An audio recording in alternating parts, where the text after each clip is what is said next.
दोस्तों स्वागत है आप सभी का हमारे इस यूट्यूब चैनल हाई टारगेट में। दोस्तों आज हम देखेंगे क्लास 10th साइंस का वीवीआई ऑब्जेक्टिव क्वेश्चन। और दोस्तों ये फाइनल एग्जाम का रिवीजन वीडियो है और ये वीडियो का दूसरा पार्ट है। दोस्तों अगर आप लोग पहला पार्ट नहीं देखें तो जाकर के प्लेलिस्ट में देख लीजिए या फिर डिस्क्रिप्शन में लिंक दे दिए हैं, तो आप जाकर के पहला वीडियो देख लीजिए। तो चलिए हम लोग दूसरा वीडियो स्टार्ट करते हैं। तो देखिए दूसरा वीडियो स्टार्ट करने से पहले जो पहला क्वेश्चन है वो आपके लिए है, क्योंकि रिवीजन वीडियो है। तो पहला क्वेश्चन का जवाब आपको खुद से देना है। देखिए कहता है निम्नलिखित में से कौन विद्युत का सुचालक है। देखिए आपको ऑप्शन दिया हुआ है सल्फर, प्लास्टिक, आयोडीन और ग्रेफाइट। आपको चारों ऑप्शन में बताना है कि कौन विद्युत का सुचालक है। तो अगर आप इसका जवाब जानते हैं तो जल्दी से इसका आंसर कमेंट बॉक्स में दे दीजिए। तो चलिए हम लोग पहला क्वेश्चन से स्टार्ट करते हैं। देखिए कहता है दाढ़ी बनाने में कौन सा दर्पण प्रयुक्त होता है। दोस्तों दाढ़ी बनाने में हम लोग कौन सा दर्पण प्रयुक्त करते हैं, तो हम लोग अवतल दर्पण का प्रयोग करते हैं, क्योंकि अवतल दर्पण में जो वस्तु का प्रतिबिंब है वो बड़ा बनता है, इसलिए हम लोग अवतल दर्पण का उपयोग हम लोग दाढ़ी बनाने वाले दर्पण के रूप में करते हैं। चलिए उसके बाद देखते हैं अगला प्रश्न। देखिए कहता है कि सरल सूक्ष्मदर्शी में किसका उपयोग होता है। सरल सूक्ष्मदर्शी में हम लोग किसका उपयोग करते हैं। तो देखिए सूक्ष्मदर्शी क्या होता है, तो सूक्ष्मदर्शी में हम लोग सूक्ष्म जीव को यानी कि छोटे छोटे जीव को हम लोग बड़ा करके देखते हैं। तो बड़ा करके हम लोग कौन सा लेंस का उपयोग करके कर सकते हैं, तो हम लोग उत्तल लेंस का उपयोग करके हम लोग कोई भी वस्तु को बड़ा करके देख सकते हैं। यानी कि हम लोग सरल सूक्ष्मदर्शी में किसका उपयोग करेंगे, तो उत्तल लेंस का उपयोग करेंगे। हमारा उत्तर क्या हो जाएगा, ऑप्शन डी हो जाएगा।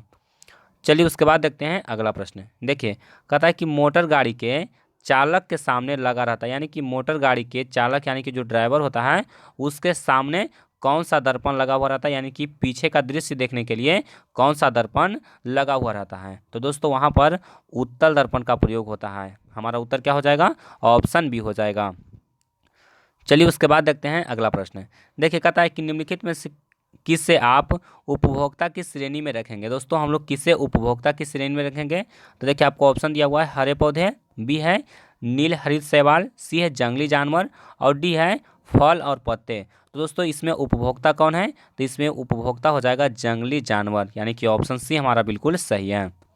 चलिए उसके बाद देखते हैं अगला प्रश्न। देखिए कहता है कि शुष्क बुझा हुआ चूना पर क्लोरीन गैस की क्रिया से कौन सा पदार्थ बनता है। यानी कि जब हम लोग शुष्क बुझा हुआ चूना पर हम लोग क्लोरीन गैस प्रवाहित करेंगे, यानी कि क्लोरीन गैस से अभिक्रिया कराएंगे, तो क्या बनता है, तो उस कंडीशन में विरंजक चूर्ण का निर्माण होता है। यानी कि जब हम लोग शुष्क बुझा हुआ चूना पर क्लोरीन गैस से अभिक्रिया कराते हैं तो क्या बनता है, विरंजक चूर्ण बनता है। हमारा उत्तर क्या हो जाएगा, हमारा उत्तर हो जाएगा ऑप्शन ए हो जाएगा। चलिए उसके बाद देखिए अगला प्रश्न कहता है कि ब्रोमीन अधातु की अवस्था होती है। दोस्तों ब्रोमीन अधातु है वो कमरे के ताप पर द्रव अवस्था में पाई जाती है। हमारा उत्तर क्या हो जाएगा, ऑप्शन सी हो जाएगा। उसी प्रकार से जो पारा धातु है वो कमरे के ताप पर द्रव अवस्था में पाया जाता है। तो आप लोग को ये भी प्रश्न याद करना पड़ेगा। चलिए उसके बाद देखते हैं अगला प्रश्न। देखिए कहता है कि कवक में पोषण की कौन सी विधि है। दोस्तों कवक में पोषण की कौन सी विधि है, तो कवक में होता है मृत जीवी पोषण, यानी कि जो जीव जंतु मर जाते हैं उसके शरीर से कवक है वो अपना पोषण प्राप्त करता है। चलिए उसके बाद देखते हैं अगला प्रश्न। देखिए कहता है कि कौन सा पदार्थ लाल लिटमस को नीला कर देता है। दोस्तों लाल लिटमस को नीला कौन करता है, तो लाल लिटमस को नीला करता है क्षार, और नीला लिटमस को लाल कौन करता है, तो नीला लिटमस को अम्ल है वो लाल करता है। लेकिन यहाँ पर पूछा गया है लाल लिटमस को, तो लाल लिटमस को नीला कौन करता है, क्षार करता है। चलिए उसके बाद देखिए अगला प्रश्न कहता है कि मनुष्य में कितने जोड़े क्रोमोसोम होते हैं। दोस्तों मनुष्य में कितने जोड़े क्रोमोसोम होते हैं, तो 23 जोड़े होते हैं। हमारा उत्तर क्या हो जाएगा, ऑप्शन सी हो जाएगा। यानी कि टोटल कितना हुआ, टोटल 46 क्रोमोसोम हुआ, यानी कि 23 जोड़ा। चलिए उसके बाद देखते हैं अगला प्रश्न। देखिए कहता है कि निम्नलिखित में से कौन जंतु उभयलिंगी है। दोस्तों कौन सा जंतु है वो उभयलिंगी है, तो देखिए आपको ऑप्शन दिया हुआ है मानव, कबूतर, मेढक और केचुआ। तो दोस्तों इसमें उभयलिंगी जंतु कौन है, इसमें उभयलिंगी जंतु हो जाएगा केचुआ, यानी कि ऑप्शन डी हमारा यहाँ पर बिल्कुल सही है। चलिए उसके बाद देखते हैं अगला प्रश्न। देखिए कहता है कि घोंघा किस समुदाय का प्राणी है। दोस्तों घोंघा किस समुदाय का प्राणी है, तो घोंघा है वो मोलस्का समुदाय का प्राणी है। हमारा उत्तर क्या हो जाएगा, ऑप्शन ए हो जाएगा। चलिए उसके बाद देखते हैं अगला प्रश्न। देखिए कहता है कि क्लोरोफिल वर्णक का रंग है। दोस्तों क्लोरोफिल वर्णक कहाँ पाया जाता है? तो पेड़ पौधे में पाया जाता है और इसका रंग कैसा होता है? हरा होता है। यह पेड़ पौधे के पत्तियों में पाया जाता है। चलिए उसके बाद देखते हैं अगला प्रश्न। देखिए कहता है स्वपोषी पोषण के लिए आवश्यक है। दोस्तों स्वपोषी पोषण के लिए क्या आवश्यक है? तो कार्बन डाइऑक्साइड भी आवश्यक है, क्लोरोफिल भी आवश्यक है और सौर्य प्रकाश भी आवश्यक है। यानी कि हमारा उत्तर क्या होगा? ऑप्शन डी हो जाएगा, ये सभी। चलिए उसके बाद देखते हैं अगला प्रश्न। देखिए कहता है कि हीलियम परमाणु के बाहरी कक्षा में कितने इलेक्ट्रॉन रहते हैं? दोस्तों हीलियम जिसका परमाणु संख्या कितना होता है? 2 होता है। तो यहाँ पर पूछा गया है कि हीलियम परमाणु के बाहरी कक्षा में कितने इलेक्ट्रॉन होते हैं। तो देखिए हीलियम में कितना, बाहरी कक्षा में कितना इलेक्ट्रॉन होता है? तो 2 इलेक्ट्रॉन होता है। कैसे? तो देखिए इसका अगर हम लोग इलेक्ट्रॉनिक कॉन्फ़िगरेशन करेंगे तो देखिए पहला कक्षा में कितना हो गया?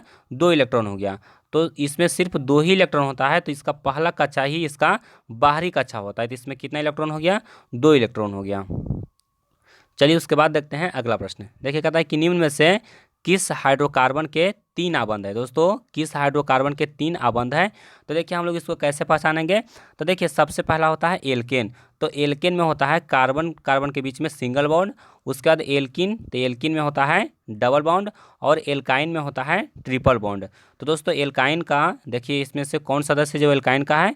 तो देखिए इसको गुना की जगह था 3 दूना 6 और 6 में से 2 जाएगा तो कितना बचेगा? 4 आएगा। यानी कि CnH2n-2 ये फार्मूला पर ये हाइड्रोकार्बन आएगा, यानी कि इसमें ट्रिपल बॉन्ड होगा। तो हमारा उत्तर क्या होगा? ऑप्शन सी होगा। चलिए उसके बाद देखते हैं अगला प्रश्न। देखिए कहता है कि आवर्त सारणी के प्रथम वर्ग में सदस्य। दोस्तों आवर्त सारणी के जो प्रथम वर्ग में सदस्य है वो कैसे हैं? तो क्षारीय हैं, यानी कि उसको क्षारीय धातु या फिर अल्काली मेटल भी कहा जाता है। हमारा उत्तर क्या होगा? ऑप्शन बी होगा। चलिए उसके बाद देखिए अगला प्रश्न। देखिए कहता है कि पुस्तक द ओरिजिन ऑफ स्पीसीज किसके द्वारा लिखा गया? दोस्तों द ओरिजिन ऑफ स्पीसीज किसके द्वारा लिखा गया? तो चार्ल्स डार्विन के द्वारा लिखा गया। हमारा उत्तर क्या होगा? ऑप्शन सी होगा। चलिए उसके बाद देखिए अगला प्रश्न।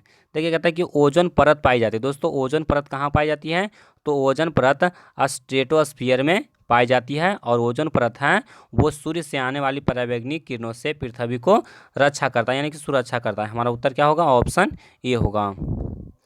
चलिए उसके बाद देखिए अगला प्रश्न। देखिए कहता है कि पीत रस कहाँ से स्रावित होता है? दोस्तों पीत रस कहाँ से स्रावित होता है? देखिए इसमें 2 क्वेश्चन बनता है। एक प्रश्न आपको पूछ सकता है कि पीत रस कहाँ संचित होता है और दूसरा प्रश्न होगा कि पीत रस कहाँ से स्रावित होता है। तो देखिए पीत रस है वो यकृत से स्रावित होता है। कहाँ से स्रावित होता है? यकृत से स्रावित होता है। और इसका जमा कहाँ होता है, यानी कि इसका संचय कहाँ होता है? तो पित्ताशय में होता है। तो आपको दोनों प्रश्न को अच्छी तरह से क्लियर कर लेना है। चलिए उसके बाद देखिए अगला प्रश्न। देखिए कहता है कि ग्लूकोज के एक अणु में ऑक्सीजन के कितने परमाणु होते हैं? तो दोस्तों ग्लूकोज के एक अणु में ऑक्सीजन के कितने परमाणु होते हैं? तो ऑक्सीजन के 6 परमाणु होते हैं। देखिए इसका फॉर्मूला क्या होता है? C6H12 और क्या होता है? O6 होता है। तो देखिए इसमें ऑक्सीजन का कितना परमाणु है? तो ऑक्सीजन का 6 परमाणु है। यानी कि हमारा उत्तर क्या हो जाएगा? हमारा उत्तर हो जाएगा ऑप्शन बी हो जाएगा। तो दोस्तों उम्मीद करता हूं कि ये वीडियो आपको पसंद आया होगा और आपको वीडियो पसंद आया तो वीडियो को लाइक कीजिए, इसको अपने दोस्तों में शेयर कीजिए और चैनल पर नए हैं तो चैनल को भी सब्सक्राइब कर लीजिए। तो आज के लिए बस इतना ही, मिलते हैं आपको अगले वीडियो में।